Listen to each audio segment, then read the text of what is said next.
Salut la famille, c'est Sev, j'espère que tu es en forme. Dans cette vidéo, je vais faire un truc un peu spécial, on va faire du plâtre aujourd'hui. Je vais t'apprendre à reboucher un trou sur un mur, du style un truc qui ressemblerait à ça, ou un trou de vis.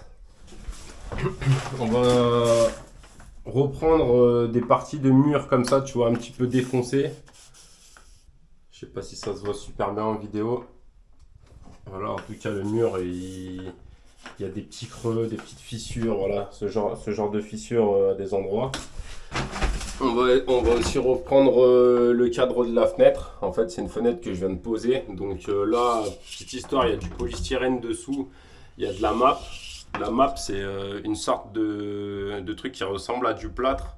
D'ailleurs, ce qu'on va utiliser aujourd'hui, c'est pas du plâtre, c'est de l'enduit de lissage, parce que le plâtre de Paris, c'est une matière qui est complètement différente à travailler. Ça, je te l'expliquerai peut-être quand je rénoverai une baraque. En attendant, voilà, là on va faire les angles. Ça, c'est une fenêtre qui est inaccessible, elle est à plus de 2 mètres de haut. Donc normalement, quand tu fais des angles, tu es censé rajouter une bande armée dans les angles. Donc c'est un truc en papier avec du métal à l'intérieur. Tu le replies et c'est pour faire l'angle, pour éviter que quand tu tapes les fenêtres, c'est des endroits où tu vas avoir tendance à taper avec les coudes, avec les genoux, etc. Donc normalement, tu mets une bande armée. Là, je vais pas la mettre pour deux raisons, parce que déjà, la fenêtre, elle est inaccessible, ça je viens de te le dire. Et en fait, le dessous, c'est fait avec de la map, donc c'est un peu la même matière qu'on va utiliser aujourd'hui. Aujourd'hui, on va utiliser de l'enduit de lissage, donc c'est une matière que tu n'as aucune difficulté à gratter et à poncer par la suite. La map, je t'ai déjà fait une vidéo dessus d'ailleurs, là où je répare une porte. Je t'en parle un peu plus dans cette vidéo-là. La map, c'est comme du mortier en fait. Le mortier, c'est comme du béton. Ça, je t'en parle dans la vidéo où je fais des haltères, du mortier.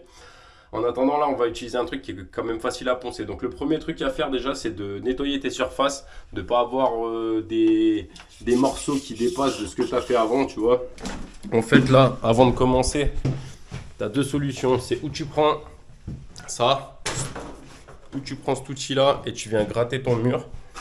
Ou alors, tu utilises une cale à poncer avec du papier à poncer, mais tu utilises forcément du gros grain. Parce que si tu utilises du grain trop fin, et ben la deuxième couche d'après, elle va avoir du mal à tenir dessus. Donc tu ponces avec du gros grain, genre 80, 40, 120 maximum. 40 c'est gros, 80 c'est plus fin et 120 c'est encore plus fin, tu vois, ça va dans ce sens-là. Genre 2000 c'est hyper fin. Tu mets un masque de protection pour éviter de respirer avec un sifflement dans la gorge comme je suis en train de faire maintenant. Et une fois que tu as poncé ton mur, tu le nettoies, tu vois. C'est où tu passes la main comme ça et t'enlèves la poussière, où tu passes l'aspirateur avec la brosse, où tu te débrouilles pour enlever l'ancienne couche de poussière pour être sûr que ta nouvelle couche va adhérer. Ensuite, comme outil, tu vas avoir besoin de ça. Je sais plus comment ça s'appelle, une spatule sûrement. Je me rappelle même plus. Ça, c'est la truelle. Et on va utiliser ce plateau là. Bon, je vais le poser sur la réserve de bière qui n'est plus une réserve parce qu'elle est vide. Donc là, qu'est-ce que tu commences à faire? Déjà, tu prends de l'enduit. C'est pas du plâtre de Paris, parce que le plâtre de Paris, comme je te l'ai dit avant, c'est un truc que quand tu auras trouvé la bonne texture, il va tirer vite, ça va sécher, enfin c'est n'importe quoi. Le plâtre, ça s'utilise pas comme ça, c'est pas un enduit. Comment ça s'appelle? Attends, je retrouve le terme. C'est pelliculaire. Ça, c'est un enduit pelliculaire, ça veut dire que tu peux mettre une petite couche de moins d'1 millimètre, ça tiendra au mur. Le plâtre, ça marche pas comme ça. Donc, tu commences par mettre l'eau. Et ensuite, tu rajoutes l'enduit. Là, il y en a peut-être un peu trop. Mais il vaut mieux trop que pas assez. Bon, et tu balances ta poudre, tout doucement.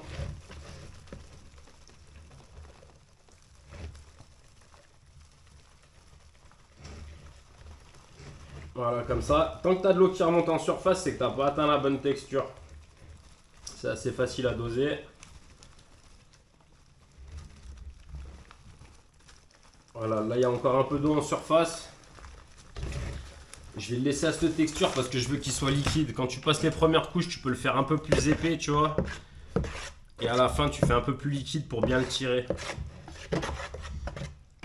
Donc là, je sais pas si tu as fait gaffe, mais il y avait quand même encore 1 ou 2 mm d'eau en surface. Donc voilà, on peut encore rajouter.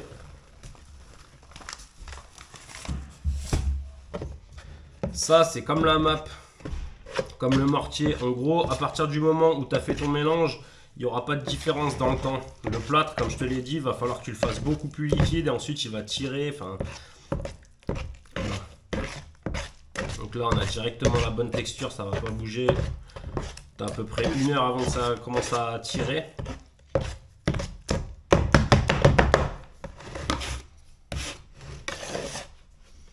Là, quand tu as fait ton mélange, limite, tu peux attendre une petite minute. Comme ça, il y a tout qui se fait correctement. Ce sera plus homogène. On va le remuer dans 1 minute.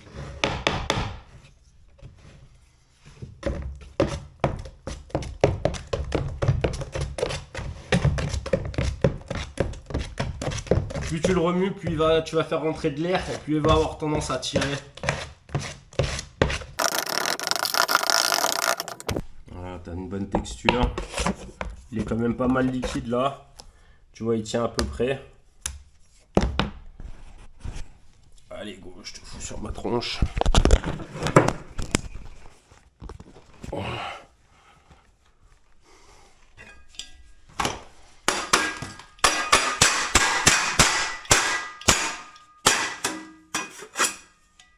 Tu vois, je l'avais pas bien nettoyé. Quand tu fais ça, t'évites d'en foutre des morceaux là-dedans. Sinon, tu vas galérer. Alors, on va commencer par le trou, c'est le truc le plus simple.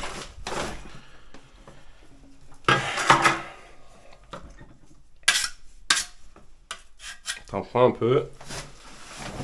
Voilà, là il y a des fissures, elles sont dans ce sens-là, donc je commence dans l'autre sens. Et après tu tires comme ça. Ça se pense facilement, ça veut dire que si tu le tires vraiment et que tu appuies comme un malade, il va rester un petit trou. Le mieux c'est de mettre là où tu dois en mettre et de finir avec un geste un peu comme ça, tu vois. Comme ça tu laisses une petite couche en plus. Ça on viendra le poncer, ça c'est rien, ça c'est un truc que j'aurais dû gratter avant, tu vois, justement. Voilà.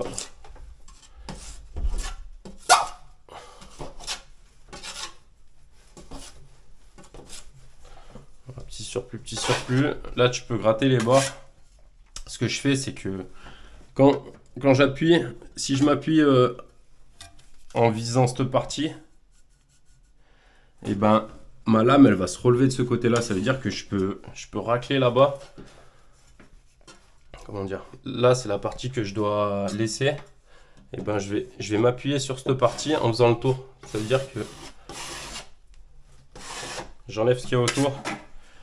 Si je dois laisser le truc là, je vais m'appuyer comme ça et je peux enlever et ne pas toucher cette partie en fait. Donc voilà, là tu as un trou, là on va faire il y en a un autre. Donc là tu fais une forme de croix sur les trous. Tu fais comme ça et après tu passes comme ça pour enlever l'air qui est à l'intérieur. Voilà.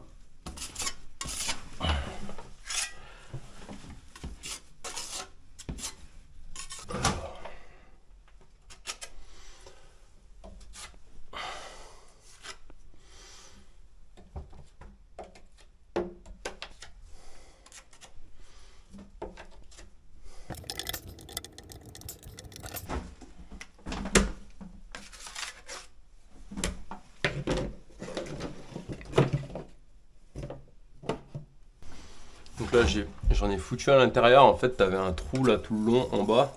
Donc j'en ai mis un petit peu en faisant comme ça. Petit surplus. Après ce que je vais faire c'est que je vais passer comme ça. Donc je vais en rajouter un petit peu de ce côté là. Tu vois, tranquille. Tu pars de l'angle. Tu viens tirer.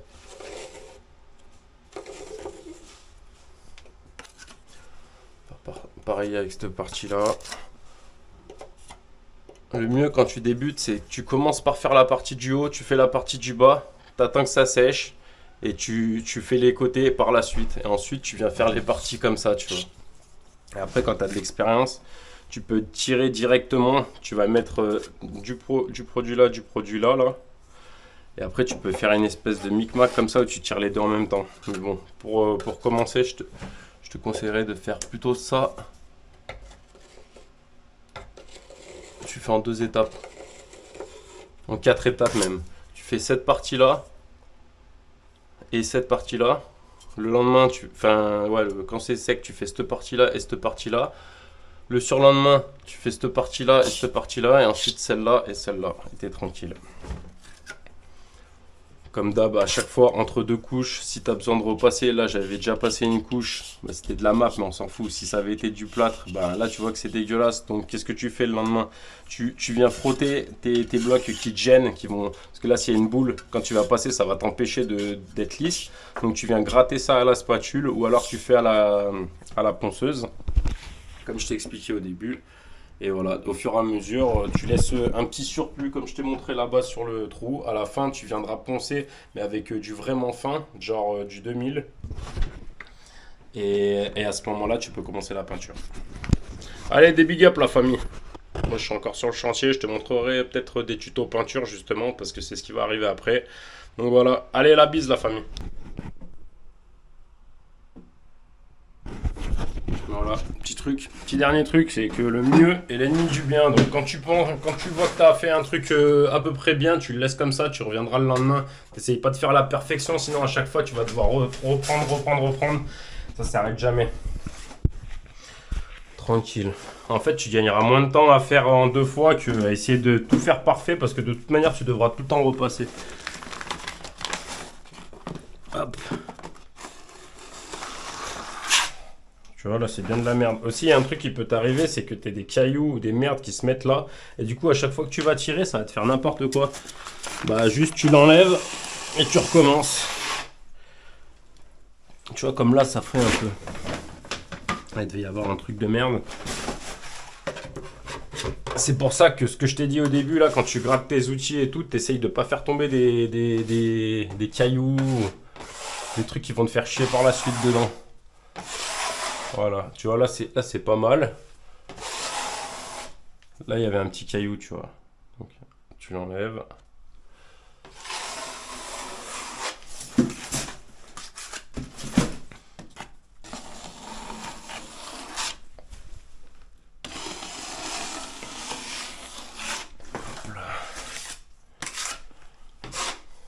Là, c'est pas grave, tu vois, il y a un petit surplus.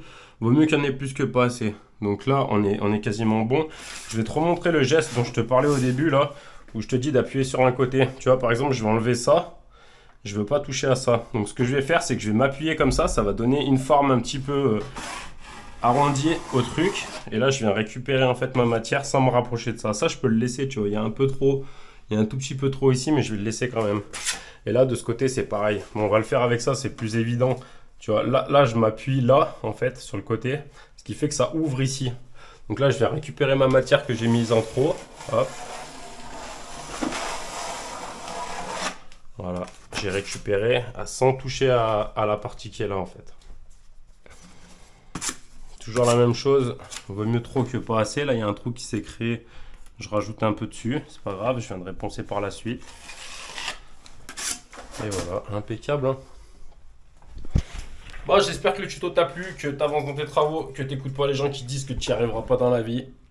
Bisous la famille. Voilà. Maintenant, tu ranges tes outils. Donc, même si tu en as une partie qui part à la poubelle, là j'en ai fait trop, je suis un débile mental, mais pas grave. Surtout, à la fin, tu ranges tes outils. Surtout si c'est de la map, si c'est du plâtre, encore, tu n'auras pas trop de mal à le nettoyer. Mais si c'est du map, bah déjà on dit du map et pas de la map. Il n'y a que moi qui dis ça, mais j'aime bien. Si c'est du map, tu nettoies direct. Si c'est du plâtre, tu nettoies direct. Dans tous les cas, tu nettoies direct, tu seras tranquille.